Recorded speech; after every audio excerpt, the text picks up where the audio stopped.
Hello, welcome to We the People Show, coming to you live from Universal Heritage Television, Niger.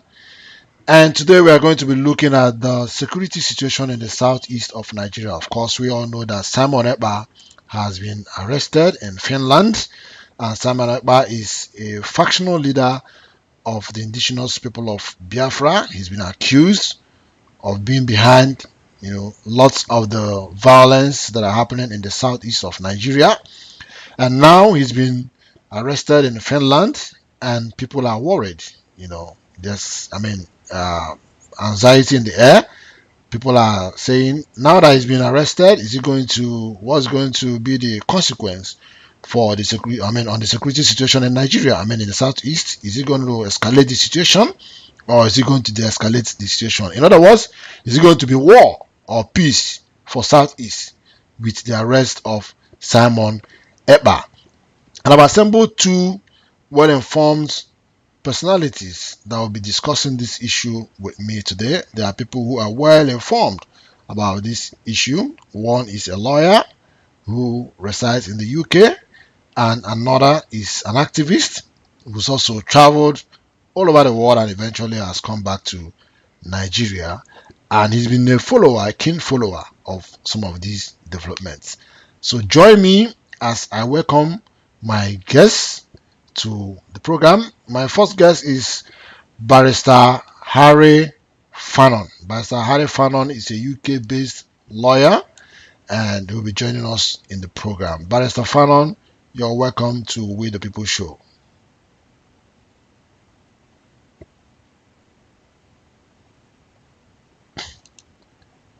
Okay.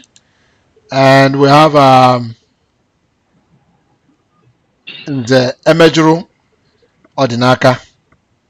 And Emejuru Odinaka is joining us from, I thought you were in Aba anyway, but I think you're in Owerri now. So, whatever. You are joining us live from Nigeria. Odinaka, you are welcome to We the People Show. Thank you very much. Thanks for the opportunity to make an input. Okay. So, let's dive into the issue for discussion this morning. Of course, my name is Obidi Marco. I am your anchor. Let's dive into the issue. Let me start with Barrister Harry Fannon. Barrister Harry Fannon, can you give us the legal perspective to this arrest of Simon Ekpa? Because there's been flying information, people coming up with different versions. So it's good we hear from a lawyer of an international capacity like you to direct us properly to understand what is actually at play here. Thank you, Mr. Bidima, and thank you, our audience, for tuning in for this discussion. I have to say this quickly, that all that we know about the arrest of Simon Ekpa to date was what we know from the Nigerian media. But whether he was arrested by Finnish government, we were pretty sure of that. But all of that things circulating in terms of the details, why he was held, the reasons, was all coming from Nigerian media. No known Finnish government official, either the Minister for Information or Defense or police system in Finland, or the High Commission embassy in Nigeria has come up to say something concerning his arrest. All we're hearing is more from the Nigerian media. Having said that, and be that as it may, it is well established that Simon Ekpa is being held. The reason for which he was being held can only be a speculation.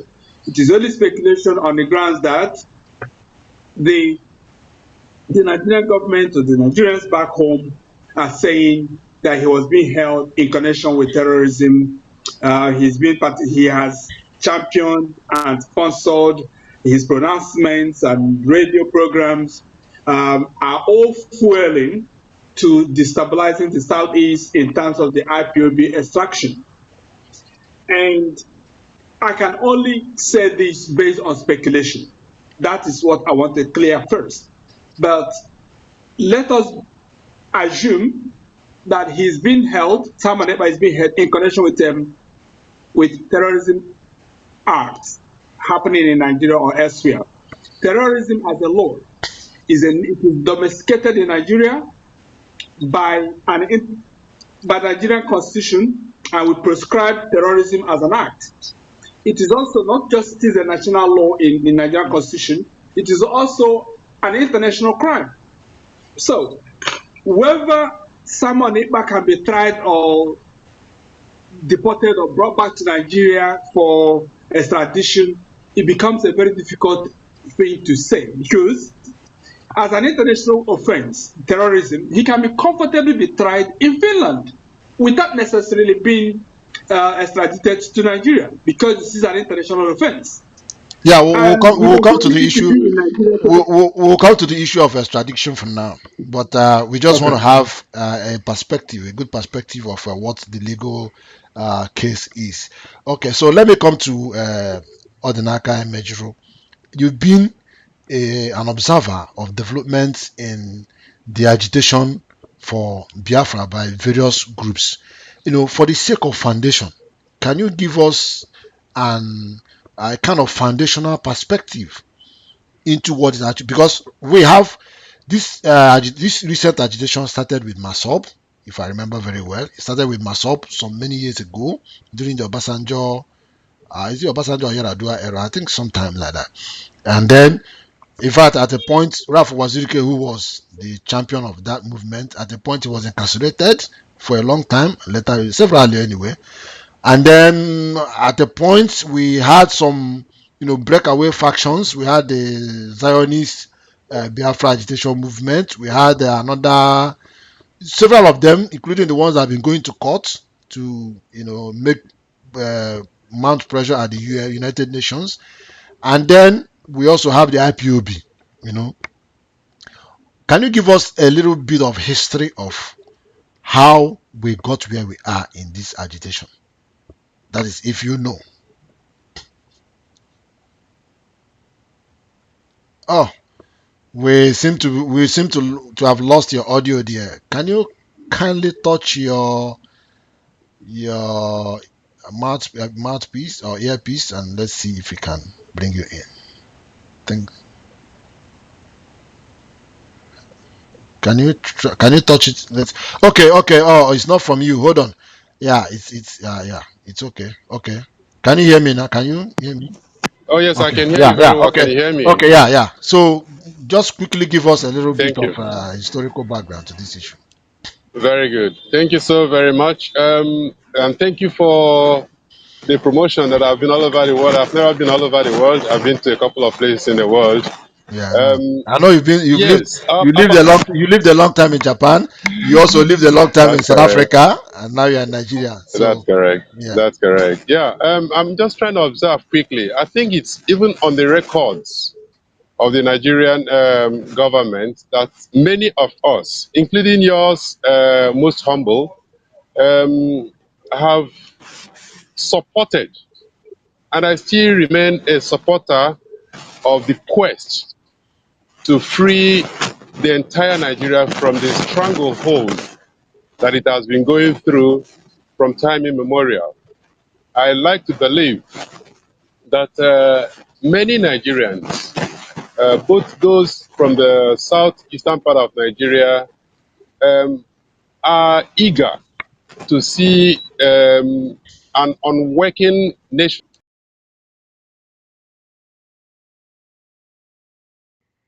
Observe that. I want to also note that the struggle to um, actualize, permit me to use the word, actualize the sovereign state of Biafra is been historical.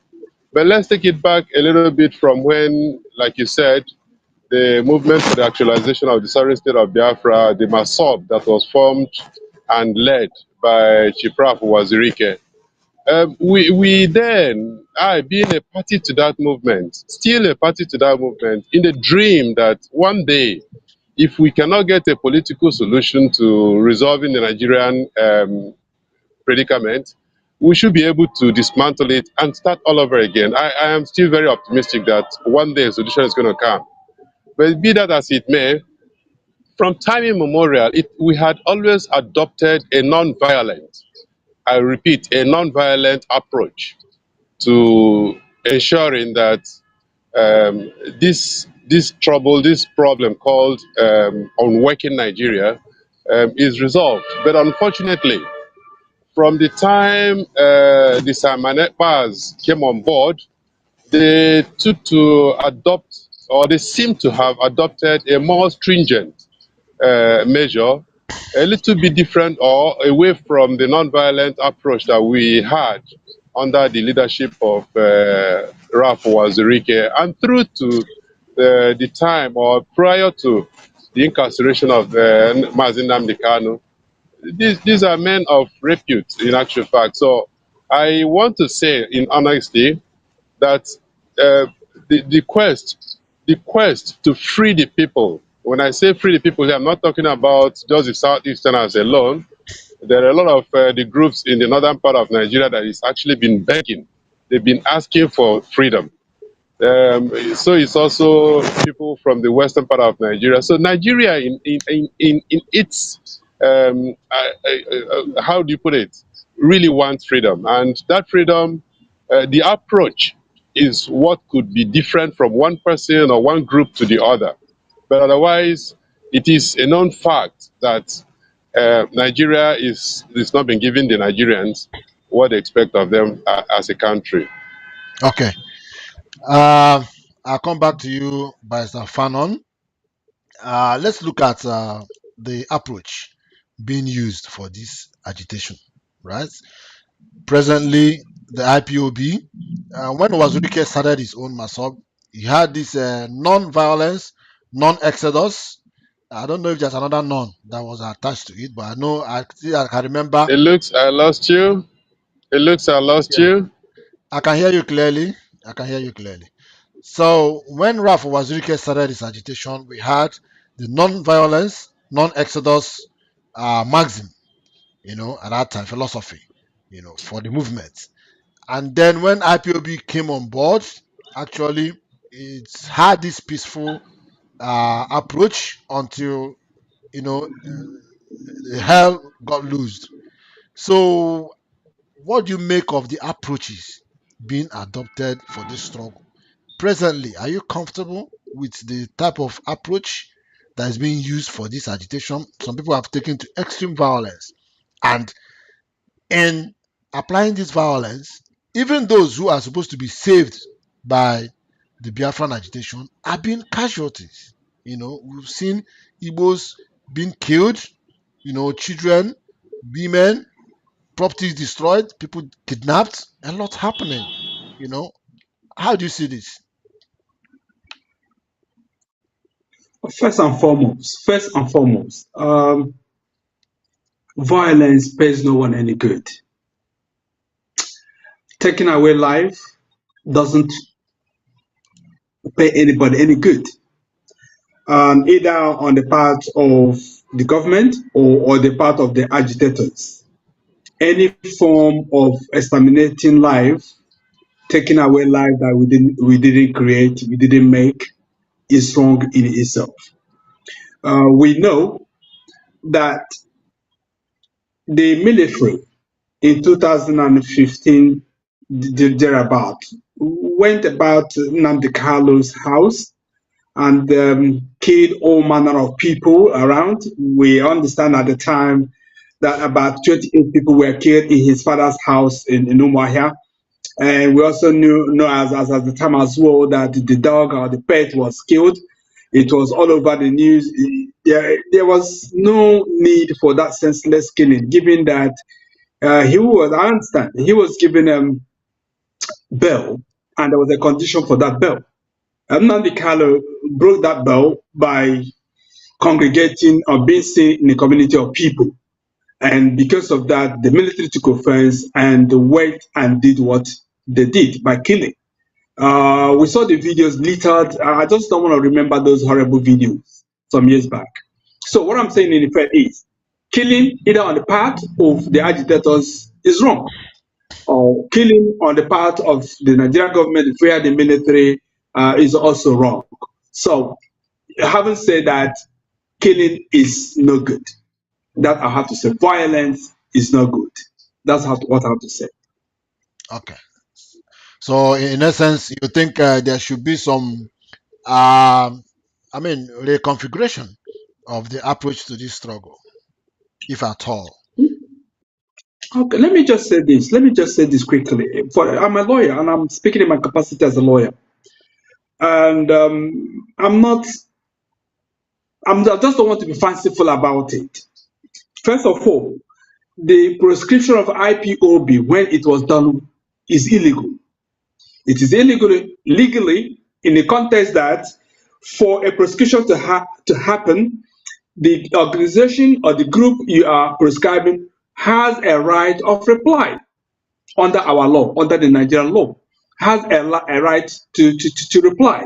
And those procedures were not followed. So what we are saying today, prescription of IPOB is illegality. It does not follow the set out law on prescription of any organization. The organizations or organization targeted for prescription has a right of reply. IPOB at the time they were prescribed didn't have a right of reply. So that prescription is illegality in itself. I quote me anywhere and I stand to be corrected on that. Okay. Let me before we go to Emejuru, quickly, Barrister Harry, before we go to Emejuru, quickly on this one. Oh my God. What do you make of Emejuru? I can hear you clearly. You're okay. Your voice is okay. I can hear you. Barrister Harry, what do you make of the factionalization going on in the agitation struggle? Like you now have when Nnamdi Kanu was arrested, before you knew it, Simon Ekpa erupted as another leader. He clashed I think he clashed with some of the leaders there, and then he had his own faction, and now he's factionalized, and now that Ekpa is arrested, another name has been I've seen another name being circulated as his replacement or whatever. And then you also had some faction of IPOB disowning him and all of that. I mean, in the air of uh, poor coordination, don't you think is going to hamper what they are set out to do, and also even fuel the insecurity the more, because people of different principles will now be operating at their own uh, direction. Okay. Let me just say this quickly that the IPOB, the chief spokesperson for IPOB in the person of Emma Powerful, 3-4 days ago, issued a disclaimer on Simon Ekpa that Simon Ekpa is not a member of IPOB. And he's not a member of IPOB in Finland, and he's not a member of IPOB in the general spectrum of IPOB structure. And for that, in fact, is simply saying, or the implication of that disclaimer on Simon Ekpa is that Simon Ekpa is illegal insofar as the struggle is concerned. Whether he has his own fraction, I'm not a member of IPOB in the context of defending Simon Ekpa in his activities. But what I'm saying in effect is that a struggle of this nature needs to be structured. It needs to be structured in the sense that the government, the Nigerian government,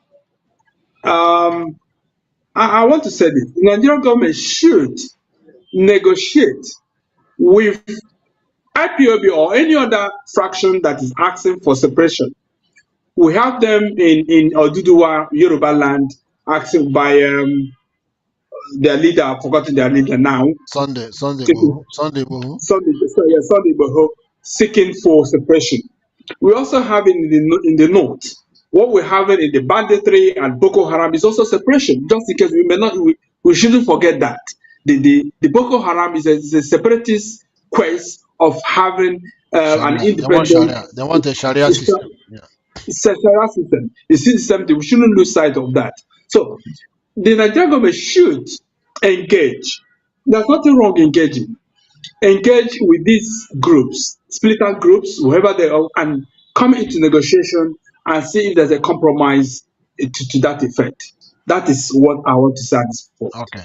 Okay. So, Odinaka, what's your own take concerning the different fronts that we are seeing in this struggle and the lack of coordination? What do you think? What impact do you think is going to have, or it's having already? Well, I think the thing we should appreciate the fact is that we there is a struggle. I think that's the most important thing. Whether it is being factionalized or not, it's human. It's very human. We shouldn't really worry. Honestly, from my point of view, we shouldn't really worry how many groups or how many people are forming into groups that are seeking for one singular thing. But don't you What think I worry, don't you think the splintering or the factionalization is having a terrible cost on the people, even the people of the southeast? Because assuming this was under Macob, that had non-exodus, non-violence, we shouldn't have been having people being kidnapped, killed in this manner. Or if it had been under Nnamdi Kanu alone, and then he was in detention and he issued an order and said, stop the killing, you know, which ought to have been obeyed. But now we have a splinter group from Simon Ekpa who believes in, supposedly or allegedly, as he's been accused, violence.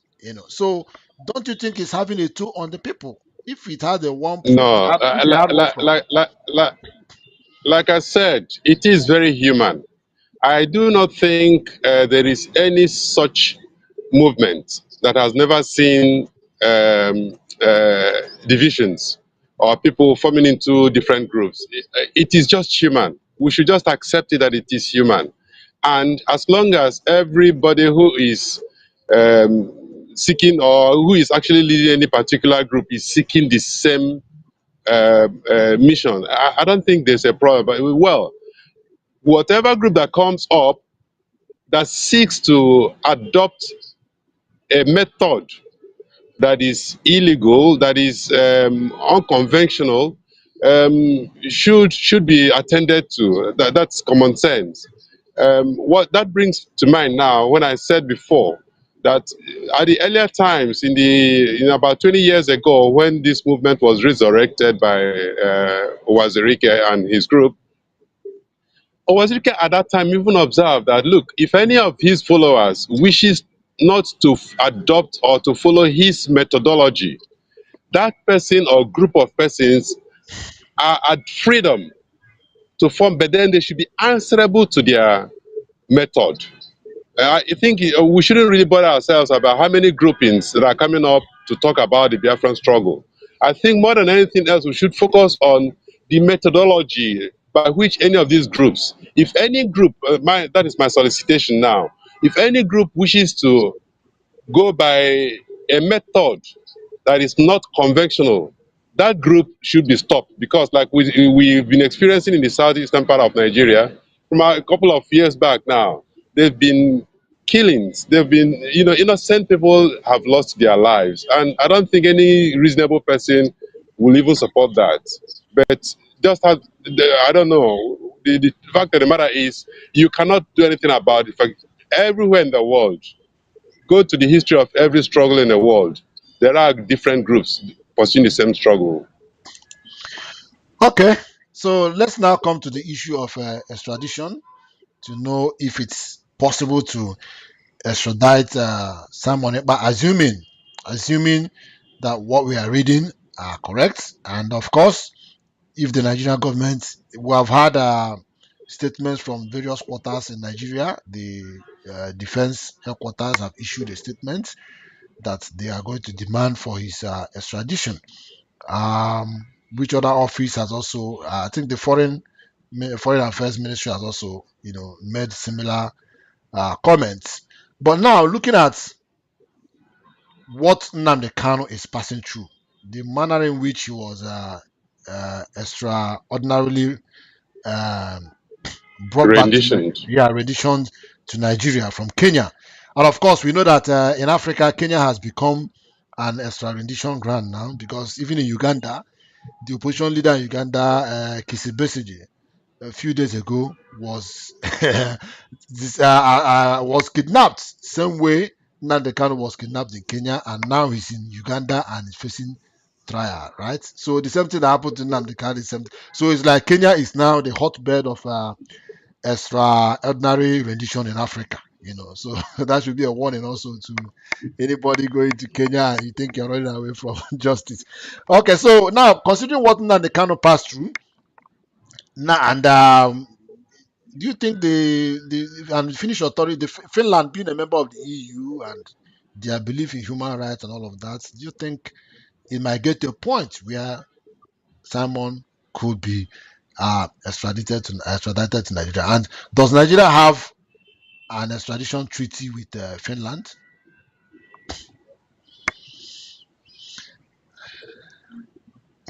Now, are you asking me? Yeah, yes, yeah. You are the lawyer here, so you lead. Okay. It's becoming very, very interesting.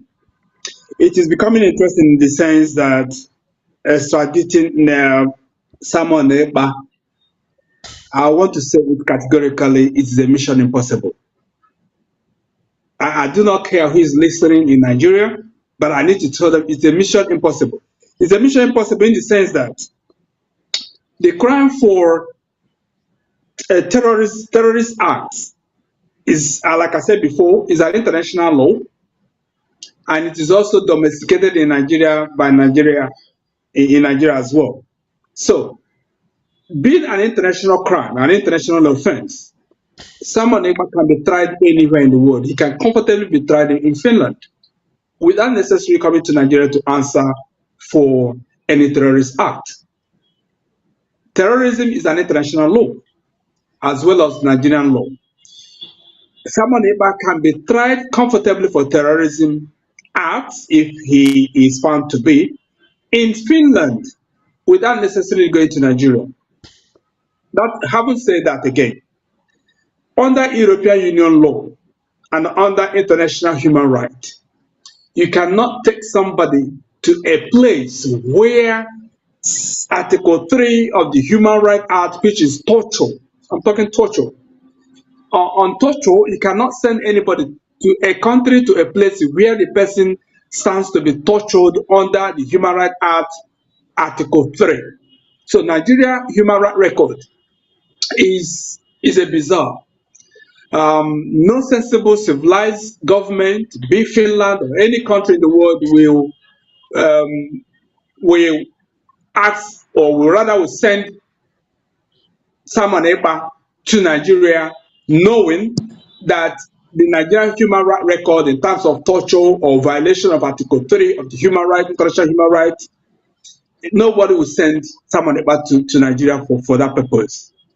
And having said that again, I want to add quickly too. Yes, Simon Ekpa is in Finland, but we need to remember as well that Finland has a bigger umbrella called the European Union. Under the European Union law, you can never send anybody to outside a country where there is an operation of what am I saying? Where there's an operation of Is it about human rights? so yes, no. You can't send under European Union law. You can't send anybody to a country that practices killing of members as their law, killing of citizens Okay, as their law. death sentence Death you're talking about. sentence. Yeah, death sentence. Thank you very much. Yes. So you can't under European Union law. I'm standing authoritatively and I'm saying that you can never send a citizen or anybody to a country where the person or the country that practices death sentence as a law. So Nigeria has an uphill task in trying to extradite someone back to Nigeria, and I leave it at that at the moment. Okay. So, but do you think there's any treaty between Nigeria and Finland?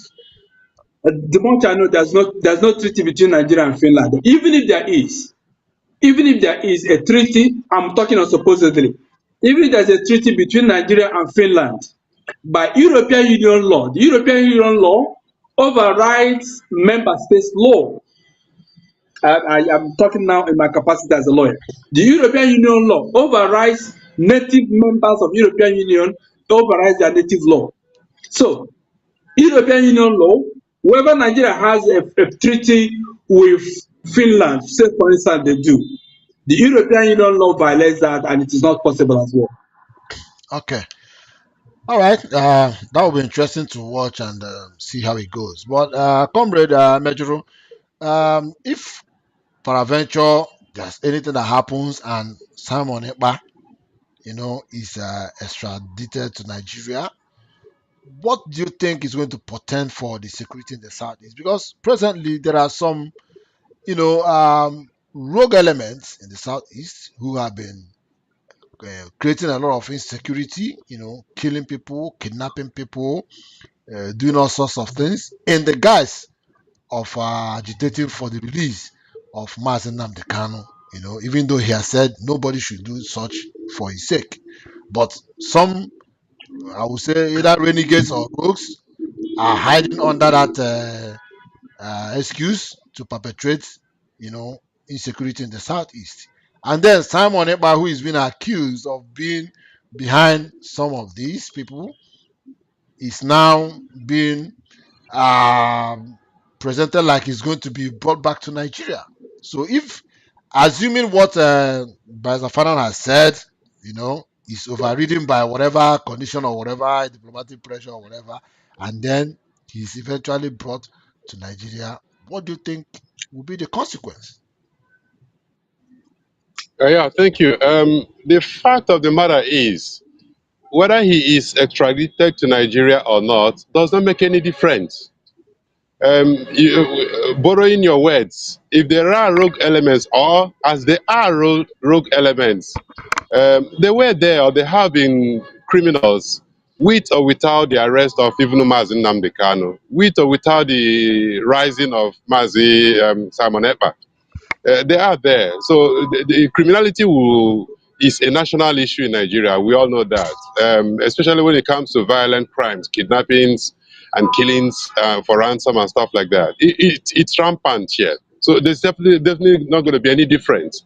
If you ask me, I think what matters more is the arrest of these figures. When Nnamdi Kanu was arrested, it did not stop anything. It absolutely, in fact, it actually made people who never wanted to or who never were exposed to the Biafran struggle got better reasons to now throw in their support.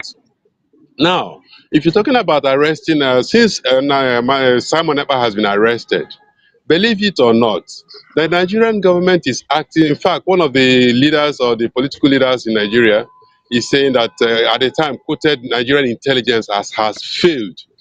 If you ask me, I think Nigeria as a country does not have how would I call it, security intelligence, because if anybody goes through the records of all countries that have got, let me use South Africa as a case study. When the African National Congress of South Africa started under, I think it was Lutili as the president of ANC, and Nelson Mandela, who now became, or who turned out to become a world figure, when he came in as the youth leader of youth wing, the leader of the youth wing of the African National Congress, he sought to adopt a more stringent, a more, permit me to say, a violent approach to fight against the apartheid regime. And that alone did not sell him. What actually sold him was when he was arrested for even forming what do you call it, an armed wing of the African National Congress. What actually made Nelson Mandela to become a world figure was when, even as against the ANC supporting him to go to tail that route, he and his group took to form and run the youth wing. with a violent approach. So I think if Nigerian leaders were really looking at things objectively, arresting figures like Mazi Nnamdi Kanu or even Simon Ekpa in this case, irrespective of the criminalities, irrespective of the killings and the violence that has been attached, whether they are genuine or not, is actually worsening the case. It's actually worsening the situation. These gentlemen will come out even more popular than the Nigerian government wants to undermine them. So, in other words, extraditing him to Nigeria, for me, will not make any difference, because even if he comes out here, he's not going to be free, he will be held. Just like now, in fact, it will, even if you rate some of these boys to say, look, we want to do it. When Nnamdi Kanu was arrested, you will heard people, whether he's in support of that or not is a different thing. Prisons were broken into. People were released from prisons violently. Whether Nnamdi Kanu is about that or not is a different question on its own. So for me, my answer is there is absolutely not going to be any difference whether it's a transition. Nobody actually cares. Or Nigerians may not really care. Those that might want to know might not be his followers. His followers are there, and now they are celebrating. I can tell you from the on the background right now that here in Nigeria, as I stand with you, a lot of Simon Ekpa supporters are celebrating that. Yes, you can hold Simon Ekpa, but you cannot stop us.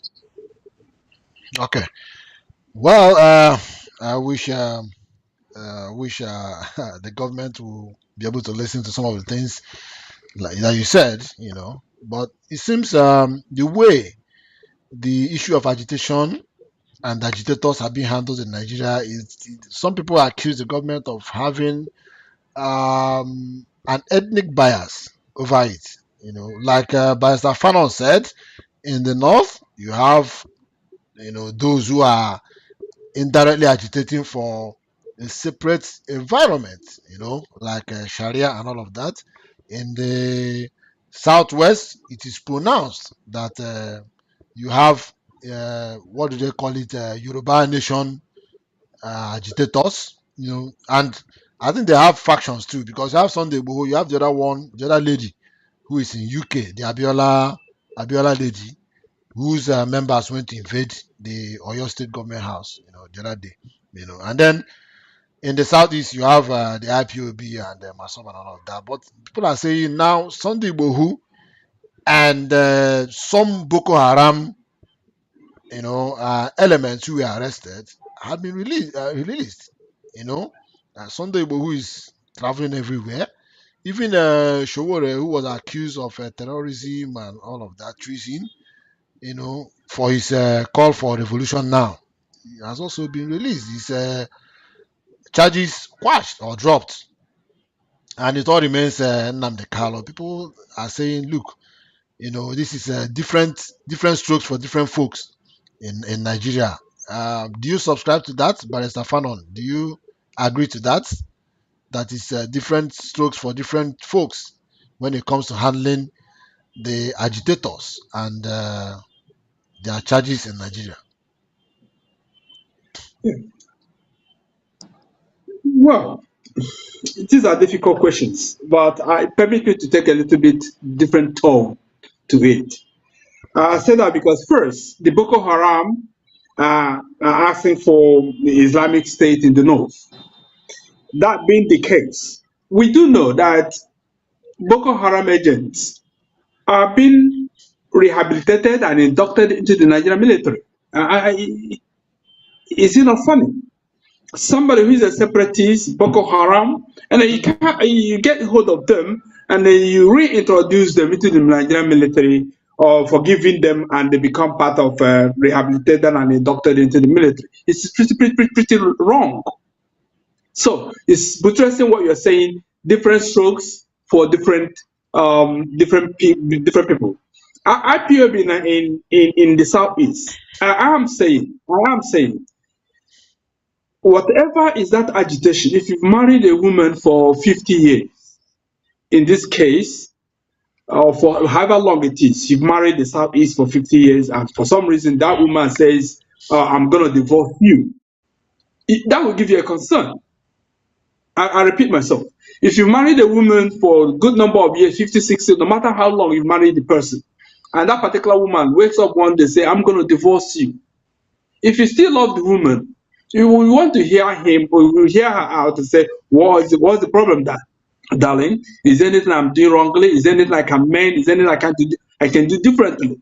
So the IPOB people are saying, or the separatists are saying, the Igbo IPOB separatists are saying that, listen, we want self-determination. We want to go away and move away from Nigeria. So if Nigerians are if Nigerian government are pretty interested in this agitation, they will ask, go into dialogue. What is the problem? What are your grievances? What can we do right? How can we move together? But that is not happening. So whether there are different strokes or different attitude to separatist movement in Southeast, yes, there is. Yes, there is. Look, for instance, our southeastern states are littered with military checkpoints, such that looks like the Igbos are conquered people. Conquered in the sense that they are being surrounded by military checkpoints all over, which is not the same thing even in the north, where we have this Boko Haram, or in Oduduwa state, Yoruba states, where we have the Sunday Boho group. So what I'm saying in fact is, I want to say it on record purpose. For record purpose, it is also illegal to deploy what the military we see in Southeast all over the place is an act of illegality. Our constitution, section 217 thereabout, had a provision, the method of deploying the military to the general public. What it is, the executive, the presidency request for deployment, make application to the National Assembly, and subject to National Assembly, the presidential request of deploying the military will now be approved, and then the military can be seen in the street or can be seen in the community. But this is not what is happening. It is an illegality having the physical presence of what I call procedural impropriety in law. It is a procedural impropriety. Every day we see the military on the street of the Southeast, not following what the Constitution said, Section 217 and below of our Constitution and beyond, stipulated method and ways and manners in which the deployment of the military can be. But this is not the case in Southeast. And I wouldn't want to dominate this discussion, but I want to leave it at that point. Let me come back to your question. Whether the IPOB is treated differently from all other agitators in the country, yes, I can tell you that. Okay. Unfortunately, we don't have Odinaka Mejuru again. Network has put him off, but we just have to move on. So time is not on our side because we have to be rounding off shortly. Let me ask you about a trending issue that is, currently on in Nigeria now, where there's been this assertion that Igbos don't sell lands to, outsiders, quote and unquote. It came to, limelight when one of the presenters in one of the national TVs, Dr. Ruben Abati, whom people have accused of bullying his colleagues in the studio. We know in this business of broadcasting, it has rules. In the studio, we don't patronize titles. We don't actually patronize, especially for the presenters. Sometimes you could toy with it and recognize some of your guests, but for the presenters, you don't. Whether you are a professor, you're a doctor, you're whatever, you come into the studio, your name is your name. That's what you're called. But we tend to see that bullying from Ruben Abati in Arise TV, and he claimed he actually was quoting somebody, but he now presented it like as if, he is now saying it, that the Igbos do not sell land to outsiders. So this has really made Igbos very uncomfortable, and they've been reacting. I as one, I know. In fact, the issue at stake is my community that's at the spotlight, because it's in Beri that the man made reference to. I'm from Beri, and he made reference that he came to buy land for his in-laws to build a house for his wife in Mbiri, and Mbiri people refused. And we've discovered that in Bieri, people actually donated a land to the man. And they said, why would people refuse to sell land to you and they donate a land freely to you? Is it logical? I mean, but outside that, I know that there are a lot of Yorubas, even Northerners, who have bought properties in the southeast. What do you make of it? Do you think it's true that the southeast Igbos don't sell land to other tribes? Or is it that other tribes do not come to buy land in Igbo land? Um, Thank you, Mr. Presenter Obidima. I just want to say this. You asked a very interesting question, but you're asking the wrong person. I said, Just to yeah, have your I said that. Yeah. I said that. Yes, granted, I'm a lawyer, but what I'm trying to say is that I'm not. I do not do land speculation in Southeast. I've never been This one is involved about in real culture. This one is about culture. It's not about estate. Yeah, estate yeah, real estate. It's about culture. What's our culture? Do we have a culture of not selling land to foreigners in Igbo land, or do we sell land to foreigners in Igbo yeah. land? Culture. Okay, yeah. Let me just say, I'm coming to the background to say I've not been involved in land speculation in Southeast. I've not been involved in real estate, property back in Southeast. But the little I know in my capacity, that land is not something that is donated freely. It's out there. It's a land is for sale. I don't think any Igbo person will refuse a high bidder. Whoever that gives high money, the Igbos I know, cannot refuse selling you a land, be you Yoruba or be you Hausa and your Southeast. Whoever that has the money, unfortunately, this money is in the hands of the Igbos. They compete for this land, buy the land. So there are other ways to circumvent if this allegation is true. Even if it is true, I'm only talking quote unquote. Even if it is true that Igbos do not sell land to non-Igbo indigenes, there are different ways you can circumvent this. Put in a stooge, an Igbo person, they are using the face and buy a land and revert back to you. So these are no excuse. All it is that, yeah, of course, yes. So what I'm saying that it is not true. Let me just say a typical. I'm from Bise. My own part of Bise borders with Hitu Boma, border with Obo, and also border with the Himembana. So we're part of that part of Mbise that borders with 3 local governments in Imo State. So I know for sure that we have the northerners in Oriago, in Himembano, who have property in Oriago. Yeah, of course. I'm not, listen, I'm not like making it up. I know the Oriago people, they have a land, they are, the houses in Oriago own property. This I know for sure. So it's not true that they don't sell land to non-Igbos.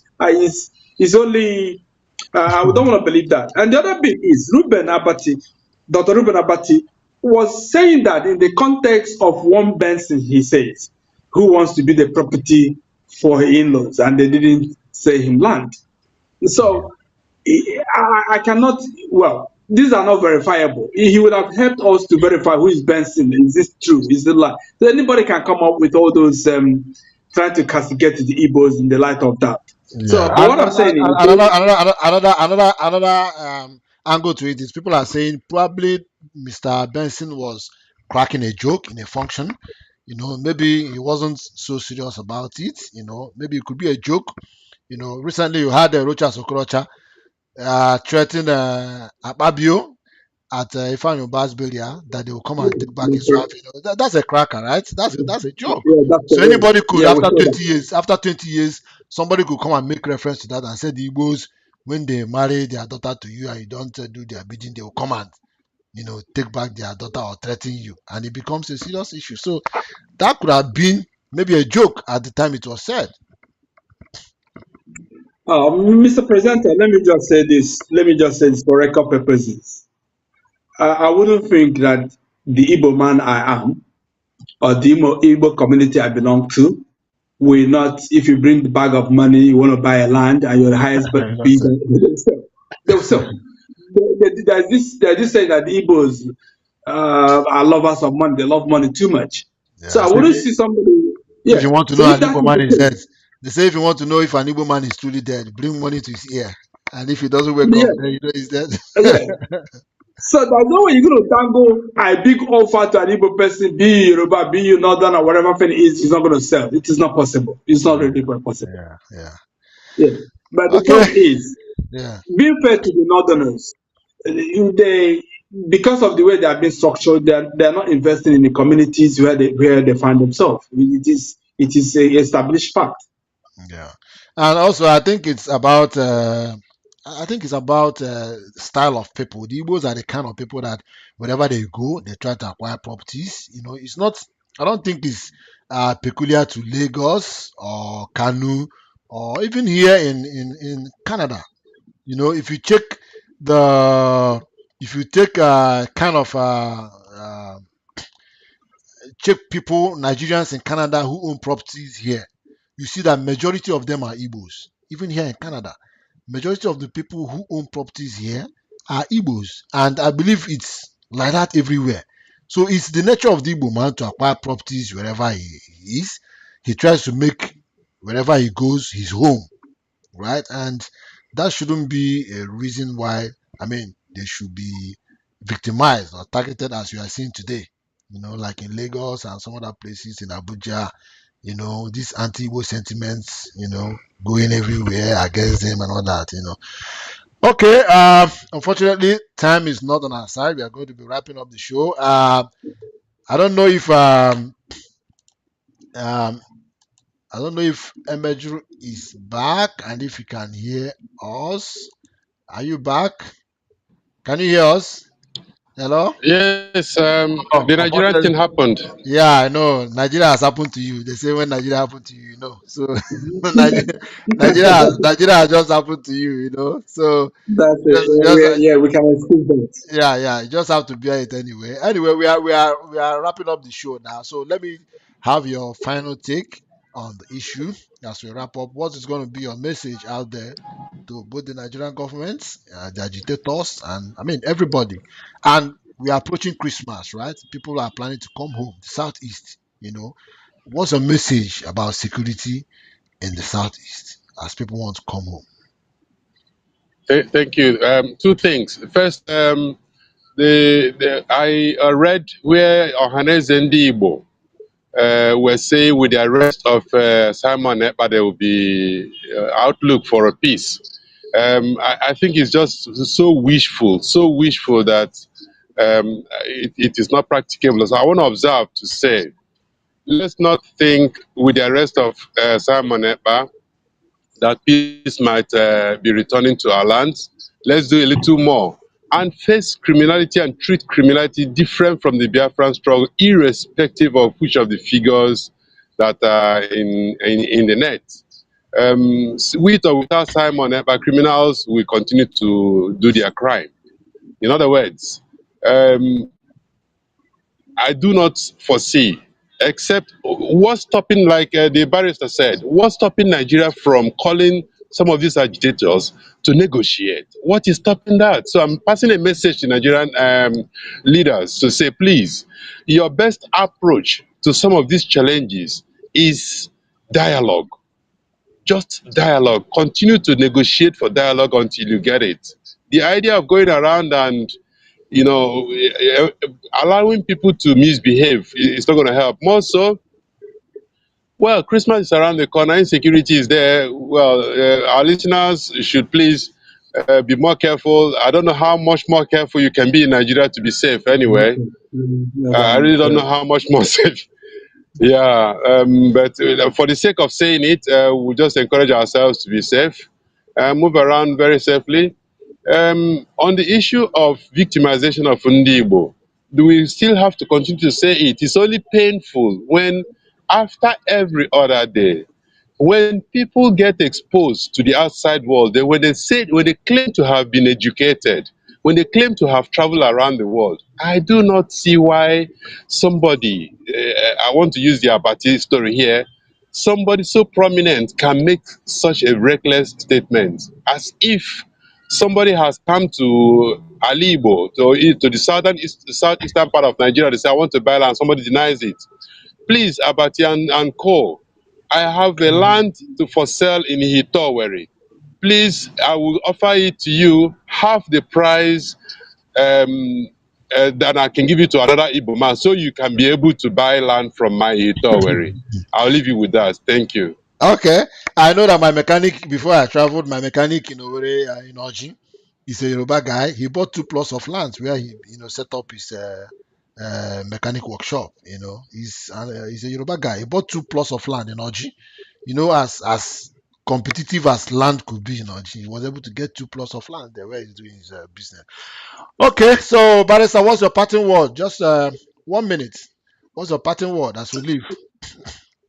My parting word, we go to the Nigeria system. That the spirit of separatism or self-determination is an international law provision under United Nations. And Nigeria is a treaty to United Nations. And by that doing, the self-determination is being domesticated and being made provision within the Nigerian law. So it is not proper, and I say it for records, it is not proper for the Nigerian government, Nigerian system to criminalize self-determination. I repeat it. It is not proper for Nigeria to criminalize self-determination, which is being made an international law provision, which is also being domesticated in Nigerian law. So, kicking against or criminalizing those who are asking for self-determination is pretty wrong. And then again, and before I go, there's still need to dialogue with this either IPOB or any other group that so desires self-determination. It's not late to dialogue, and we can dialogue. Then, as to the issue of security in the Southeast, how secure can anybody be? It's a matter of lottery or lotto, where if one is lucky, he's out of the net of this criminal element. But then the Nigerian system can also, it's not difficult. We have issues of kidnapping in Nigeria. These guys who are doing this kidnapping use this Nigeria SIM number or whatever SIM number they are using to call and negotiate You mean the for bank? the bond. You mean the bank? Sometimes the money is paid through the banks, POS and all that. And pure, yes. So what is difficult to track where you are making any call? It's not difficult. You can track anybody using a network and track the person that zero you down to where you're making the call, where you are located. So the same issue is Nigerian system being complacent by not tracking down these criminal elements who go about killing or kidnapping or committing all manner of crime. So Okay. Nigerian government, please, I ask you, use the network, use provision of information, and track down to the narrow where these criminal elements are happening, and then get to end that. That's all I can say. Okay. Okay. Thank you so much, Barrister Harry Fanon, for being our guest today. Unfortunately, Emejury is off again. Nigeria is still happening to him, but we understand, so we excuse him. Barrister Fanon, thank you for being our guest today and availing Thank us you. your invaluable thoughts on this issue. Thank you so much. Thank you. Thank you. Okay. Um, dear viewers, this is where we are going to draw the curtain for today. I want to thank you for watching. I'm sure you've been more informed now concerning what issues are at stake here. What is going to happen if, eventually, in the case of Simon Ekpa, if it's going to be brought back to Nigeria or not. The lawyer has told us that Nigeria has no extradition treaty with Finland. Besides, Finland is a member of the European Union, and by that, they cannot extradite somebody to a country that practices death sentence. So it means that even if someone is found guilty of terrorism in Finland, he's going to serve his jail term there. And remember, he's a dual citizen. He has citizenship in Finland also. And we are preaching for peace in the southeast, especially as Christmas is coming. We pray that everybody, all those who are causing insecurity in the southeast, should have a rethink and drop their arms and embrace peace. You can't be killing your brothers and you say you want to get a nation for them, and you are killing them, you are kidnapping them, you are destroying their properties, you steal their cars, you sell them, you disassemble these properties, these cars, and you sell them in parts and all of that. You rape women, you are doing idolatry, killing people for rituals and all of that. That is insane. That's insanity. Ojukwu never did that when he fought for Biafra, and we don't expect that to happen. If you want to agitate for a separate state, you can do that within the ambit of the law, because where your right stops is where another person's rights starts. So the environment should be conducive for everybody, both for the agitator and the non-agitator, to exist, to coexist, peacefully, and let's have peace in the southeast. Peace is the hallmark of the Igbo man. We should always know that. On this note, I want to thank you all for watching and draw the curtain for today. I'm Obidi Marku, your presenter, and tomorrow I'm coming back with another discussion concerning the Charter of Equity in Imo State. Where are we going to look up to for the 2027 election? Till I come that time, I say Aluta Continua and remain Thank you. blessed. Thank